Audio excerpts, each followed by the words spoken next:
11ஆம் வகுப்பு கணிதம் அலகு 2 அடிப்படை இயற்கணிதம் பயிற்சி 2.12 முதல் கணக்கு பார்க்கிறோம். b greater than 0 மற்றும் b not equal to 1 எனில் y equal to b power x ஐ மடக்கை அமைப்பில் எழுதுக. மேலும் இந்த மடக்கை சார்பின் சார்பகம் மற்றும் வீச்சகம் ஆகியவற்றை எழுதுக என கேட்கப்பட்டுள்ளது. கொடுக்கப்பட்டிருக்கக்கூடிய சமன்பாடானது y equal to b power x.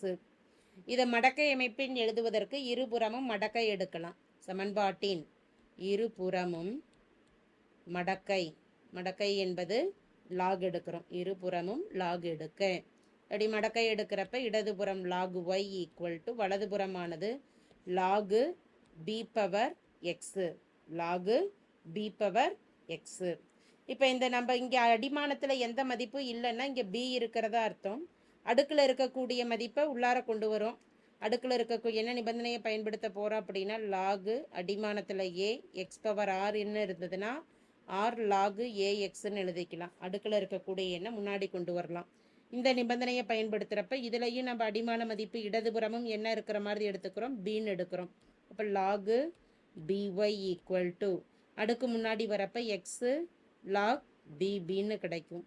அடிமானமும் மதிப்பும் ஒரே மாதிரி இருந்ததுன்னா லாகு ஏன்னு இருந்ததுன்னா அதனுடைய மதிப்பு 1க்கு சமம். எனவே வலதுபுறம் மதிப்பு இடதுபுறம் லாக் பிஒய்ங்கிறது அப்படியே எழுதிக்கலாம். எக்ஸ் பெருக்கல் 1ன்னு மதிப்பு கொடுக்கலாம். லாக் பிபியின் மதிப்பானது 1.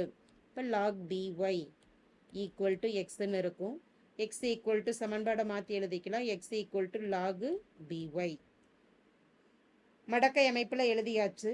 மடக்கை அமைப்பில் எழுதின வேட்டி இதற்கு சார்பகம் மற்றும் வீச்சகம் என்னன்னு கணக்கிடணும். சார்பகம் என்பது ஒய்க்கு பிரதியிடக்கூடிய மதிப்பு, வீச்சகம் என்பது எக்ஸுக்கு கிடைக்கக்கூடிய மதிப்பு. இப்போ சார்பகமானது ஒரு மடக்கையின் மதிப்பு எப்பொழுதுமே நமக்கு என்னவா தான் இருக்கணும்னா, அதாவது மிகை மதிப்புகள் கொடுத்தாதான் நமக்கு மதிப்பு கணக்கிட முடியும்.